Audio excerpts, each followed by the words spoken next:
चर्चा है यूपीएससी की, चर्चा है यूपीएससी की एक आईएएस ऑफिसर के कारण जो कि फिलहाल प्रोबेशन में है।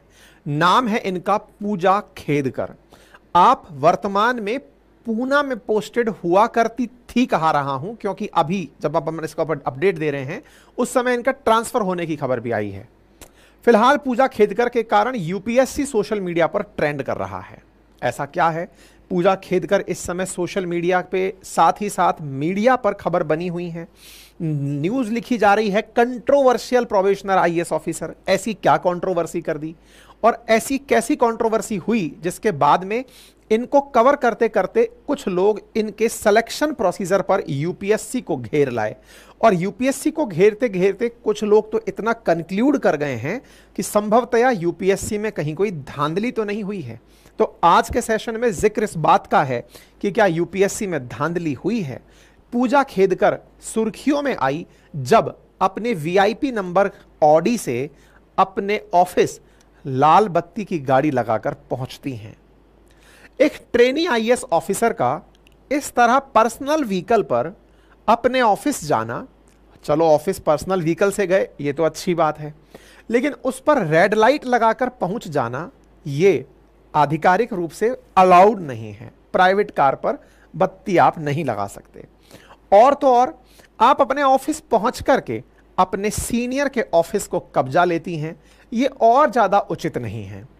वहां जाकर अपनी धाक जमाती हैं और कुछ इस तरह की मांग करती हैं जो कि प्रोबेशनरी आईएएस ऑफिसर होने के नाम पर उपलब्ध नहीं कराई जा सकती।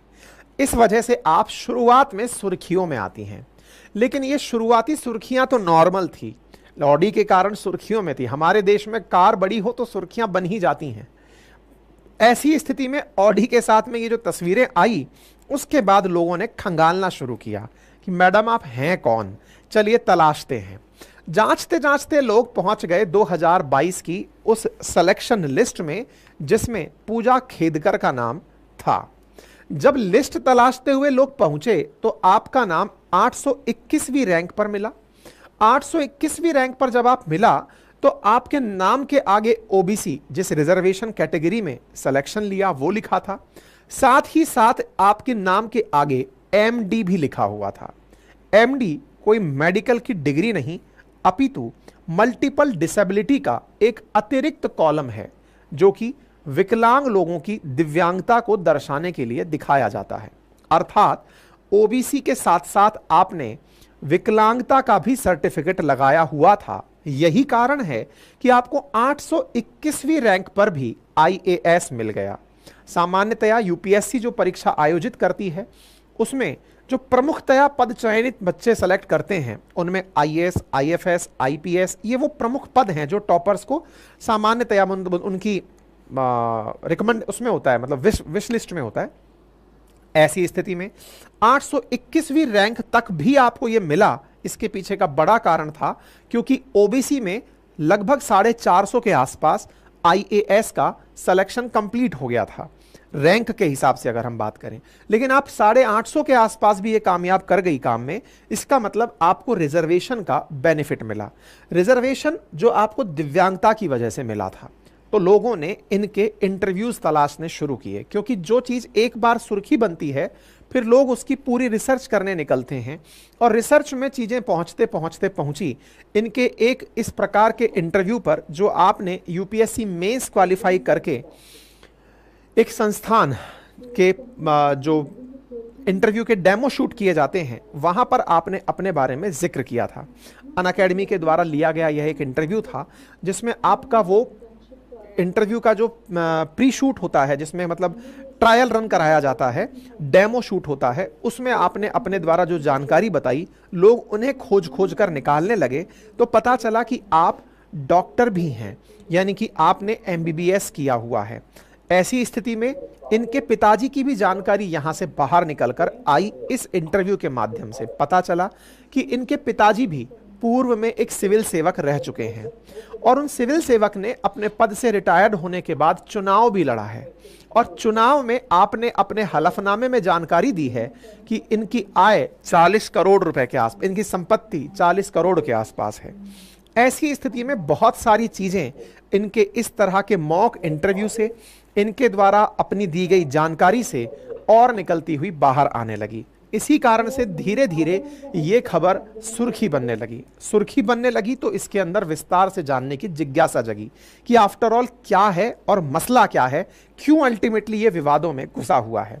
तो आइए चर्चा करते हैं यूपीएससी की, जिसके बारे में ऑलरेडी हमने काफ़ी डिटेल में पहले भी चर्चा की है।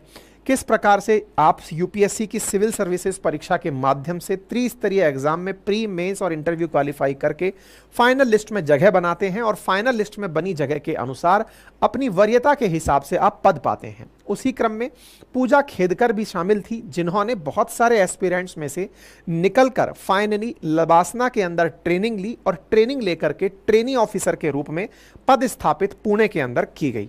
साथियों, महाराष्ट्र कैडर आपको मिला, आप 2022 कैडर की आईएएस ऑफिसर हैं। हिंदुस्तान टाइम्स ने पुणे कलेक्टर सुहास दिवसे की तरफ से दाखिल की गई एक रिपोर्ट के हवाले से लिखा है कि पूजा खेदकर बार बार अलग कैबिन, कार और रहने के लिए आवास और एक पियोन जैसी मांग रखती थी।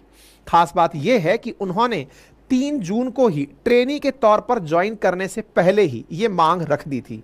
यानी 2022 की फाइनल लिस्ट में आपने जगह बनाई, जगह बना करके आप फाइनल लिस्ट में आई और उसके बाद जब आपको अपनी पोजीशन पर पहुंचना था उससे पहले ही, यानी 3 जून को ज्वाइनिंग थी, उससे पहले ही आप अपने पहुंचने से पहले प्रोबेशन में, यानी कि जब तक ये पद पूर्ण पद नहीं बना है, आपको अभी प्रशिक्षु के अधिकार के रूप में लगाया गया है, आपको अभी बहुत कुछ सीखना है। इससे पहले ही ये यहाँ पर स्थापित लोगों को कॉल करके अपने बारे में सुविधाओं की मांग कर रही थी। ये जानकारी भी सोशल मीडिया पर फिलहाल लीक हो चुकी है। पूजा खेदकर के द्वारा अपने इंट्रो में व्हाट्सएप पर जो सुविधाएं मांगी गई उनका जिक्र इस समय वायरल है, जिसमें ये अपनी तरफ से बता रही हैं कि मैं 3 जून के दिन वहां पहुंचूंगी तो मुझे क्या क्या चाहिए होगा, मेरी क्या व्यवस्था है, मेरे रहने के लिए क्या अरेंजमेंट्स किए गए हैं। इनके इन सभी चीज़ों के चलते जब सामने की तरफ से जवाब देने वाले व्यक्ति ने कहा कि मैडम आप आएंगी तो सारी व्यवस्थाएं हो जाएंगी, तो इन्होंने कहा कि नहीं, मेरे आने से पहले मुझे बता दीजिए सो दैट मैं उसके अकॉर्डिंग अरेंजमेंट कर सकूं। मैडम अपने होम कैडर में थी, अपनी ही घर में थी, पुणे ही इनका निवास है, वहीं की रहने वाली थी, वहीं पर पद पर आसीन होने जा रही थी। तो पहले ही दिन अपने पर्सनल रुतबे से यहां पर पहुंची। आप अपने रुतबे में ऑडी कार पर बत्ती लगाकर पहुंचती हैं। आप प्रशिक्षु अधिकारी हैं, लेकिन आपको वहां पर ऑफिस दिखाई नहीं देता। ऐसी स्थिति में आप अपने से सीनियर अधिकारी के ऑफिस में एंट्री करके, चूंकि वहां अधिकारी नहीं थे, तो उनके ऑफिस में बैठ जाती हैं और उनका सामान हटा देती हैं। साथ ही साथ इनके पिताजी भी यहाँ पर साथ थे, जिनके बारे में पता चला कि वो रिटायर्ड सिविल सर्वेंट हैं और वहाँ पर वो अन्य जो सहायक अधिकारी हैं उन्हें धमकाते हुए दिखाई दिए, जो उनसे कह रहे थे कि आप वो नहीं बन पाएंगे जो हमारी बिटिया बन गई हैं, तो इनकी सब लोग अपनी तरह से व्यवस्थाएं करें। खैर साहब, इनकी ये जो चर्चा है धीरे धीरे महकमे दर महकमे ऊपर पहुंचने लगी। 18 जून से 20 जून की अवधि में अपर कलेक्टर ने मंत्रालय में आए, मतलब मंत्रालय के बारे में ये सारी जानकारियां जो हैं, जो इनसे ऊपर के कलेक्टर पर मतलब देखिए, ये असिस्टेंट कलेक्टर लगी थी, इन्होंने अपने से ऊपर वाले जो एडिशनल कलेक्टर की पोस्ट पर बैठे हुए व्यक्ति थे उनके ऑफिस को कब्जा लिया था।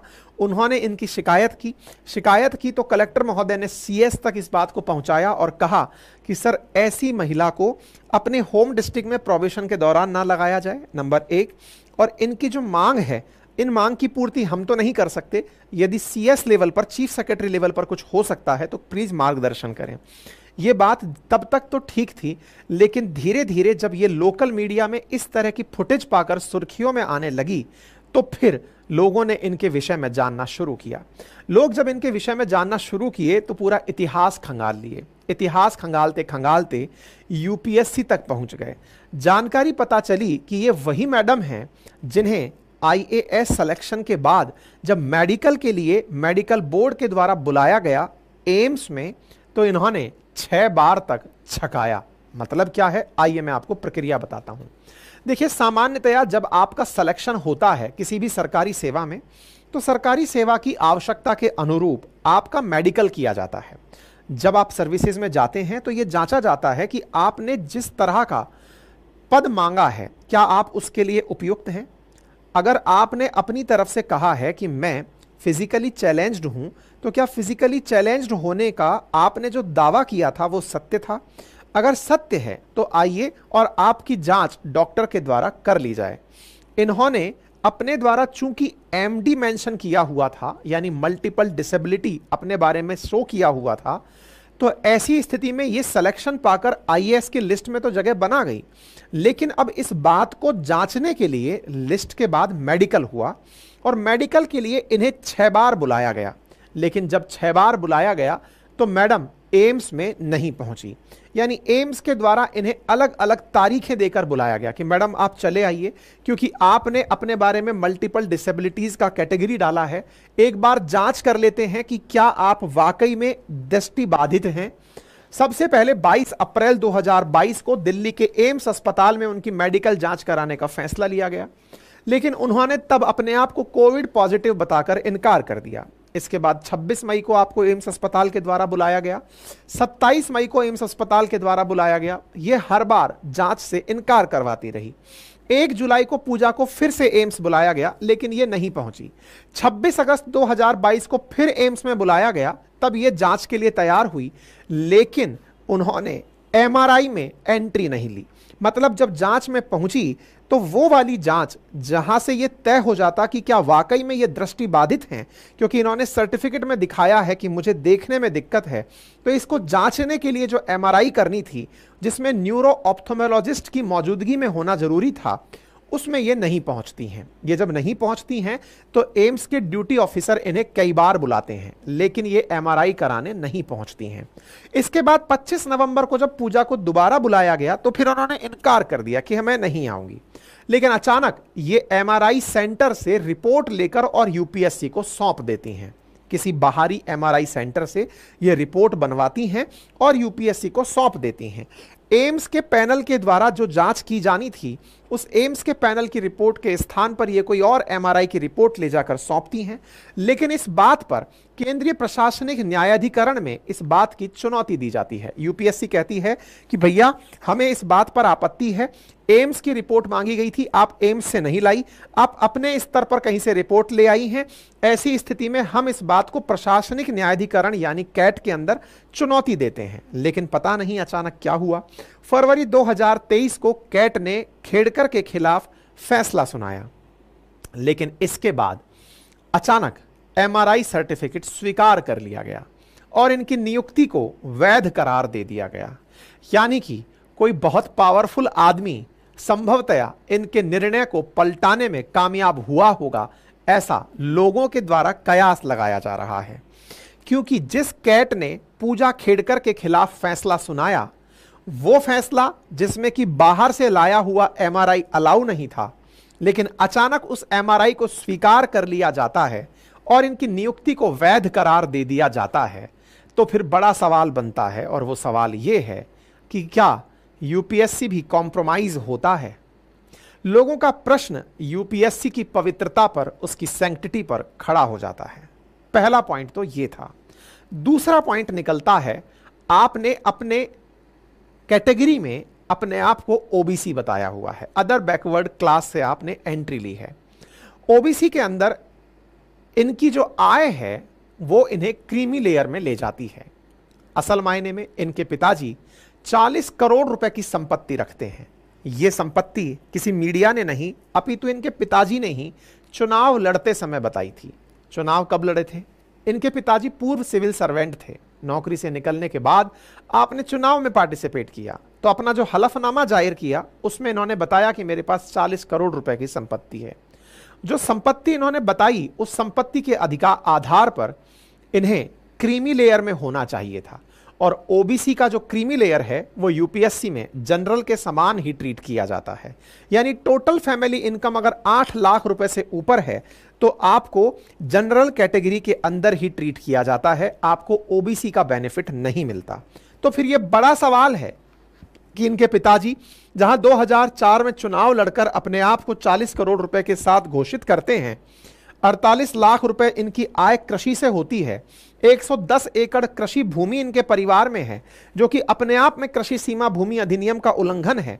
इसके अलावा 6 दुकानें हैं, 7 फ्लैट है, सोना है, हीरे हैं, घड़ियां हैं, कारें हैं, और तो और ये खुद प्रमाण है, जिस कार से ये जाकर ज्वाइन की है वो भी 45-50 लाख रुपए की कम से कम आती है। ऐसी स्थिति में जहां 8 लाख रुपए सालाना आय ना होती हो, आप ओबीसी का सर्टिफिकेट लगाती हैं, ओबीसी कैटेगरी का लाभ उठाती हैं और परीक्षा के अंदर जगह बना ले जाती हैं। इनके पिताजी का नाम दिलीप कोबिंदा खेड़कर है, जिनके बारे में सारी जानकारियां निकल कर आती हैं। इसका मतलब यह हुआ कि इनके द्वारा बताई गई जानकारी मैलाफाइड इंटेंशन की तरफ इशारे कर रही हैं।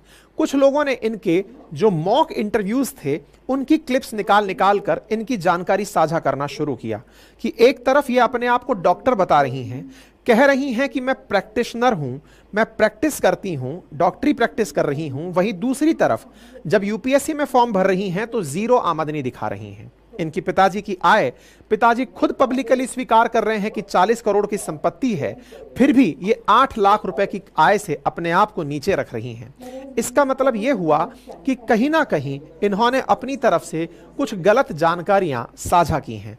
हालांकि इस विवाद को होता देख इनका फिलहाल के लिए ट्रांसफर कर दिया गया है, इन्हें किसी दूसरी डिस्ट्रिक्ट के अंदर भेज दिया गया है।